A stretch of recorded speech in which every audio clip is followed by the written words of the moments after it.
నేను చేస్తా నీకని ఒకడికి చేయలేను. అంటే చిరంజీవి గారిని అడిగారండి, మీరు అడిగారండి, ఆయనే చెప్పారు? నేనే అడిగా, సినిమా చేస్తావా, నాకు ఇలాగ లాస్ అయింది అన్న. అంటే మీరు డైరెక్టర్గా అడిగినట్టండి, ప్రొడ్యూసర్గా అడిగినట్ట? ప్రొడ్యూసర్గా డైరెక్షన్గా నేను వద్దనుకున్నాను. డైరెక్షన్ వేరే వాళ్ళని ఎవరినో పెడదామని, అంతే. ఆయన ఇష్టం, మనకు చిరంజీవి గారు ఆప్షన్ అది.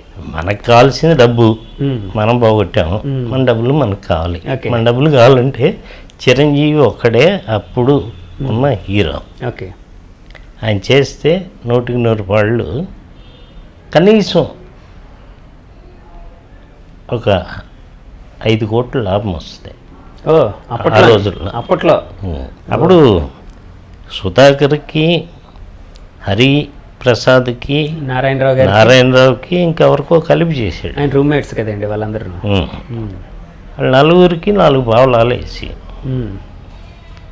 లాభం. ఓకే, అలా మనకి ఇస్తా అన్నాడు. ఓకే, అలా సినిమా చేసుకోమని మీకు ఆఫర్ ఇచ్చారు. సినిమా చేస్తా అన్నారు.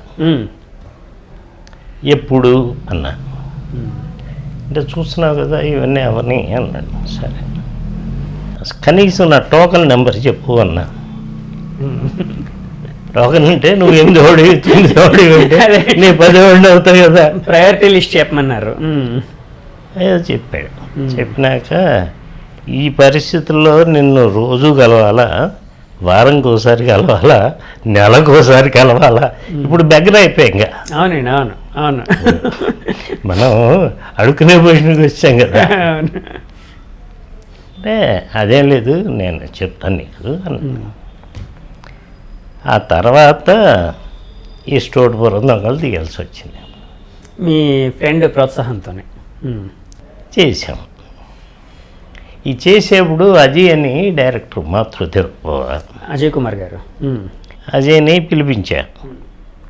అజయ్ నీ కథ నాకు చెప్పొద్దు, అడుకో డైరెక్టర్. దేనికండి?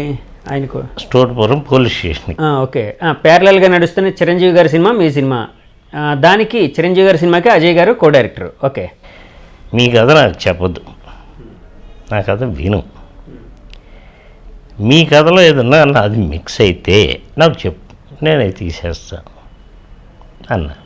విన్నాడు, ఏం కాలే. ఎప్పుడన్నా అవకాశం వస్తే చిరంజీవి గారికి చెప్పు అని కూడా చెప్పాను. మీ కథని చెప్పమన్నారు చిరంజీవి గారికి.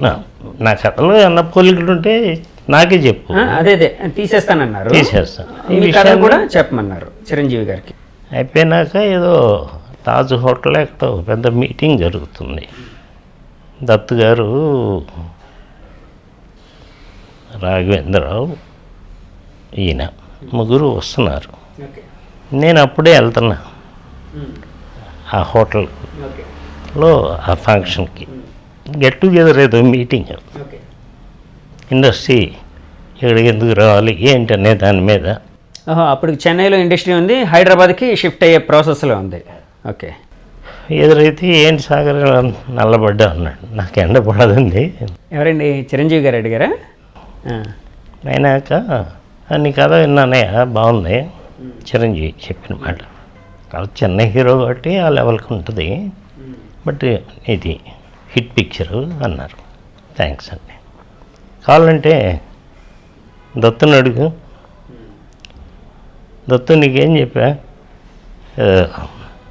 రాఘవేంద్రరావు తీశాడు కదా ఏదో సినిమా, ఇళయరాజా మ్యూజిక్, అమ్మని దెబ్బ, ఇదండి జగదిగురుడు అతలకు సుందరి. ఆ సినిమాకి నేను చెప్పాను కదా పెద్ద హిట్ అని ఒక రిఫరెన్స్ నా ముందు ఇచ్చారు. ఓకే, అలాగే దీనికోసం మీ సినిమా కోసం కూడా చెప్పాను అని అన్నారు. ఆ రోజు సాయంత్రం, అది నైటే ఫంక్షను, ఆ ఫంక్షన్ నుంచి మన ఆఫీస్కి వచ్చేసాను హైదరాబాద్. వచ్చారే చిరంజీవి చెప్పాడంటే డెఫినెట్గా నా సినిమా హిట్ మంది అని కొంచెం ఆనందం. ఓకే, తెలియని ఆనందం. అది రిలీజ్ అయినాక ఫస్ట్ శత్రువు రిలీజ్ అయింది 1వ తారీఖు, అది హిట్. 3వ తారీఖు పోలీస్ స్టేషన్ రిలీజ్ అయింది, చిరంజీవి గారు యండమూరి గారి కాంబినేషన్. అది కొంచెం డ్రాప్. నేను 9th రిలీజ్ చేశాను. మ్మ్. 100 హిట్. ఓ మీ దాంట్లో హీరోలు ఎవరండి? భానుచందర్ భానుచందర్, అంటే దగ్గుబాటి రాజా. దగ్గుబాటి రాజా అన్న దగ్గుబాటి. దగ్గుబాటి రాజా అండి ఉండేవాడు. అవును ఆయన. ఇంకో అమ్మాయి వైజయంతి అని ఇప్పుడు మతర వేషాలు చేస్తుంది. ఆమెను ఫస్ట్ ఇంట్రొడ్యూస్ చేసింది దాంట్లో. ఓకే. అన్న, తమ్ముడు, చెల్లి. మ్మ్. అది హిట్ అయినాక మనకి తెలియకుండా మంచి పేరు వచ్చింది. మ్మ్. ఇప్పుడు నాకు టెన్షన్ వచ్చింది. ఏమో అన్ని సినిమాలు హిట్ అయితే పోయేది, చిరంజీవి గారి మటుకు డ్రాప్ అయింది మ్మ్. అని నాకు తెలియకుండా నాలో ఒక ఫీలింగ్ స్టార్ట్ అయింది. మ్మ్. నేనే తప్పు చేశానేమో అని. అంటే తప్పు అంటే ఏ విధంగా అండి? అంటే ఆయన సినిమా ప్రొడ్యూసర్గా చేసుకోమనేటప్పుడు దాన్ని కాకుండా ఇది టేకప్ చేసి తప్పు చేశానేమో, కొంచెం దూరం పెరిగిందేమో అనే ఆస్పెక్ట్ అండి. అవును, దూరం పెరుగుతుంది ఆటోమేటిక్గా. ఎంత కాదన్నా దూరం పెరుగుతానికే ఎక్కువ అవకాశాలు ఉంటాయి, ఓకే. ఎక్కువ ఉంటాయి. ఇప్పుడు నువ్వు ఉన్నావు, ఎక్కడికి వచ్చావు, నా దగ్గర రాకుండా వేరే ఇంటికి వెళ్ళినప్పుడు నేను ఫీల్ అవుతా కదా. అవునవును, డెఫినెట్గా అది మానవ సహజం. అట్లాగ ఉంటుంది అవును. అని చెప్పి బాధపడ్డా. మ్మ్. ఇటు పక్క ఇండస్ట్రీలో నువ్వు మగాడు అన్నట్లుగా మనకి మ్మ్. ఇవన్నీ సొల్లు. ఇండస్ట్రీలో సొల్లు, ఆడ అవసరాల కోసం మనకి వేసే బిస్కెట్ అవును. అలా అయిపోయింది. మనకు సీట్ ఎక్కిస్తారు కదా సార్, ఆ టైంలో అవసరం తీరిన తర్వాత కింద పడేస్తారు, అది వేరే విషయం. కింద చాలా సింపుల్గా పడేస్తారు. అలా ఏంటో తెలియని తప్పులు చేస్తున్నామేమో అన్న ఫీలింగ్ ఎక్కువ వచ్చేసింది. అయినా దేవుడు ఏదో అనుగ్రహంతో తర్వాత కాట్రేడ ప్రసాద్ గారు 2 సినిమాలు చేశారు. నక్షత్ర పోరాటం అది డైరెక్టర్గా చేశారు మీరు. ఇంకా డైరెక్టర్ సార్ మరి చిరంజీవి గారిని ఎప్పుడు ప్రొడ్యూసర్ ఆస్పెక్ట్లో మీకు సినిమా ఇస్తానన్న ఆయన విషయం ఎప్పుడు మీరు ఎప్పుడు ఆయనతో టాక్ ఇంకెందుకు అడుగుతాం? డైరెక్టర్గా బిజీగా ఉన్నారు కదా అన్న. కాదు, ఇంక అడిగితే కూడా ఆయన మనకు అవకాశం ఇస్తాడని ఎలా అనుకుంటాం? ఓకే, దూరం పెరిగింది అనే దాని మీద అనే ఫీలింగ్లో మనమే ఉన్నాం. కాదు సార్, మీరున్నారు అంటే దాన్ని అక్కడికి వెళ్ళి క్లియర్ చేసుకోవచ్చు కదా, అట్లాంటిది ఏమి. అందుకే నేను అజయ్ కుమార్తో కథ చెప్పా కదా. అవును, అవన్నీ ఆయనకి చిరంజీవి గారికి తెలిసే ఉంటాయి కదా అంతే సార్. అంతే. అంటే ఇప్పుడు ఇంకా దానికి పైన మనం ఇంకా దిగలేము. Okay okay. మనం 100% విజయ్ కుమార్ అనే వ్యక్తికి కథ చెప్తాం. అది అజయ్ కుమార్కి చెప్తాం.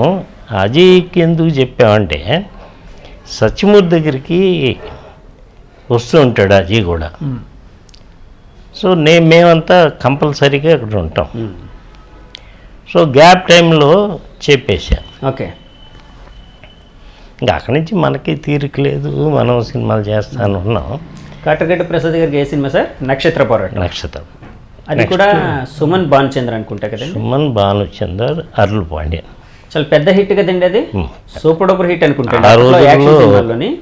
ఆ రోజుల్లో హెలికాప్టర్ని ట్యాక్సీ లాగా వాడా. ఓకే. 10 రోజులు 15 రోజులు కేరళలో పెట్టుకుంటే బహుశా ఆ ఇన్స్పిరేషన్తోనే మీ శిష్యుడు వినాయక్ గారు హెలికాప్టర్లు వాడడం ప్రారంభించారేమో అండి. ఊరికి అంటున్నాను సార్, ఇన్ఫ్లుయెన్స్ ఉంటుంది కదా సార్. ఇప్పుడు గురువుల ఇన్ఫ్లుయెన్స్ ఎలా ఉంటుంది కదండి ఎప్పుడు. అంటే ఇంకా ఏదో గొప్ప చేయాలి. అదే అవును అవును, డెఫినెట్గా. కానీ నేను బుట్టే చెప్తాను, ఎవరు ఎన్ని చేసినా సోల్ లేకుండా చేస్తే ఏ సినిమా ఆడదు. సోలు ఉండి చిన్న చిన్న తప్పులు జరుగుతాయి.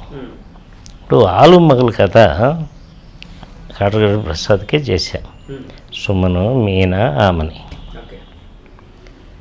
ఇప్పటికీ నా లెక్క ప్రకారం నేను చంపింది ఆమెని. చివరిలో నేను కరెక్ట్ అని ఫీలింగ్ ఇప్పటికీ ఉంది. అని నువ్వు తప్పు అని చెప్పిన విజేంద్ర ప్రసాద్ రైట్ అయ్యాడు. మన రాజమౌళి వాళ్ళ ఫాదర్ ఆయన రైట్ అయ్యాడు. ఓకే. మన Narayanarao artist. Okay. R Narayanamurthy garu మెడ్రాసులో షో వేశాము. నాకు షో వేసినాక థియేటర్లో ఆమెని చంపంగానే ఆడియన్స్ అంతా షాక్. ఓకే, వాళ్ళు ఎక్స్పెక్ట్ చేయండి అది. నారాయణమూర్తికి షాక్. అందరూ బాగా తీసావు బట్ ఏదో లోపం ఉంది అంటున్నారు. నాకు విజేంద్ర ప్రసాద్ గుర్తొస్తూ ఉంటాడు. మీనాన్ని చంపి యాక్చువల్గా సినిమా తీయకముందు విజేంద్ర ప్రసాద్ గారు వద్దు అన్నారండి. ఆయన కథ ఆయన కథని అంటే ఆయన కథ పరంగా ఆమెని గారిని చంపేసినట్టే అండి. ఆయన కథ ప్రకారం మీనాన్ని చంపాలి. మీరు మీ అంటే జడ్జిమెంట్తో వేరే విధంగా చిన్నది ఫ్రీడమ్ తీసుకున్నారు. ఆమెని చంపా. ఆయన ఎప్పుడు ఆయన సైడ్ లాజిక్ చెప్తానే ఉన్నాడు. ఓకే. నా మైండ్ ఎంతసేపు నా లాజిక్ నాకు ఉంటుంది. అవునండి, అవును. డైరెక్ట్ జడ్జిమెంట్ అనేది ఉంటుంది కదా సార్. బట్ నా తప్పు అనేది తెలిసిపోయింది సినిమా రిలీజ్ అయినాక, ఆఫ్టర్ రిలీజ్. కానీ ఇప్పటికీ మనసు నా తప్పని ఒప్పుకోదు. ఇక్కడ రాఘవేంద్రరావు పెద్దవాళ్ళు చూశారు, చాలా బాగా తీశారు, ఆమె నేను చంపకూడదు అన్న. అక్కడ నారాయణమూర్తి సినిమా చూసి బయటకు వచ్చి రమ్మన్నాడు దగ్గరికి. వెళ్ళా, తప్పు చేసావయ్యా అన్నాడు. ఏంటి నేనని చంపాలయ్యా, ఆమె నేను చంపాను అనే దానికి నిర్వచనాలు చెప్పాడు. ఆలు మగలు అని పెట్టినప్పుడు ఆమె నేను పెళ్లి చేసుకుంది సుమన్. పలానా దేవతని ప్రార్థిస్తే మంచి మొగుడు దొరుకుతాడని చెప్పింది ఆమెనికి. అదే టైంలో సుమన్ అనేవాడు ఈ అమ్మాయి జీవితంలోకి వచ్చాడు. వాళ్ళిద్దరికీ తాత్కాలికమైన పెళ్లి చేశారు. అంటే మీనాకి ఆమెనికి సుమన్కి. తాళి కట్టిన అమ్మాయిని, దేవుణ్ణి నమ్ముకున్న అమ్మాయిని నువ్వు చంపేశావు. సెంటిమెంటల్ పార్ట్ ఆఫ్ ద పాయింట్లో కొంచెం ఒక నెగిటివ్ పాయింట్. నా లెక్క ఏంటంటే, మీనా ఎవరికో బాకీ ఉంటే వాళ్ళ పేరెంట్స్, ఆడు నరసింగ్ యాదవ్ గారు, వాడు ఇలా డబ్బిస్తావా మీనాన్ని పెళ్లి చేసుకుంటాను లేకపోతే అంటాడు. అది సుమన్కి చెప్తే నేను డబ్బు సంపాదించుకుని వస్తానని బయలుదేరాడు. ఆ బయలుదేరినప్పుడు శ్రీశైలం వెళ్తే మంచి జరిగిద్దని చెప్తే ఈ ఆమెని ఇటు వచ్చింది. కరెక్ట్గా తిను పేరు మళ్ళీ, తన పేరు మళ్ళీ. ఈ సుమన్ అనేవాడు మళ్ళీ అని పిలుస్తా పాట. ఈ అమ్మాయి పేరు మళ్ళీ. ఇది నన్నే అని ఫీల్ అయింది ఆమెని. అక్కడ కరెక్ట్గా పడిపోతున్న టైంలో ఆ చేతిలో ఉన్న పూలు అలాగే ఇలా కింద ఏళ్ళిద్దరి మీద పడతాయి. ఇలాంటి సెంటిమెంట్స్ అన్నీ పెట్టి నువ్వు ఆమెని చంపేస్తాం తప్పు అన్నారు. రాఘవేంద్ర గారు కూడా అన్నారు, అందరూ అన్నారు. మా గోపీనాథ్ రెడ్డి ఫ్యామిలీ అయితే డీజీపీ గారు, అవునండి, ఎక్స్-డీజీపీ, ఆయన మిస్సెస్ వాళ్ళు చాలా బాధపడ్డారు. నాకు తెలిసిపోతుంది, కానీ టైం లేదు నాకు. ఎల్లుండే రిలీజ్. అవును సార్. అప్పుడంతా అంత ఫాస్ట్గా ఉండేది.